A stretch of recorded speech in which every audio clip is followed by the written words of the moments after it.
আজকের গল্পের নাম বুদ্ধিমান ছাগল ও বোকা বাঘ। একদিন এক ছাগল পাহাড়ের ধারে ঘাস খাচ্ছিল। হঠাৎ এক বাঘ এসে বলল, এই ছাগল, আমি তোমাকে খেয়ে ফেলব। ছাগল ভয় পায়নি, বরং বলল, খাবে ঠিক আছে, তবে আমি ছোট, তোমার তো খিদে ঠিকঠাক মিটবে না। বরং আমি আমার বন্ধুকে ডাকি, সে মোটা, তাকে খেয়ে তৃপ্তি করে নিও।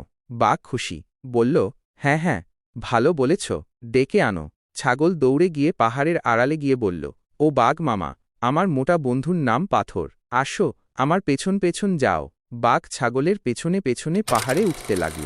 তো এরপর কি ঘটল সেটা জানার আগে তোমাদেরকে বলে রাখি যে পুরো গল্পটা দেখার পর যদি তোমার ভালো লাগে তাহলে অবশ্যই চ্যানেলটি সাবস্ক্রাইব করবে এবং ভিডিওটিতে একটা লাইক করে দেবে। তো চলো এবার গল্পে ফিরে যাই। ছাগল হঠাৎ এক বড় পাথরের দিকে ইশারা করে বলল, এই যে, ওটাই আমার মোটা বন্ধু, ঠেলা দাও, উনি নেমে আসবেন।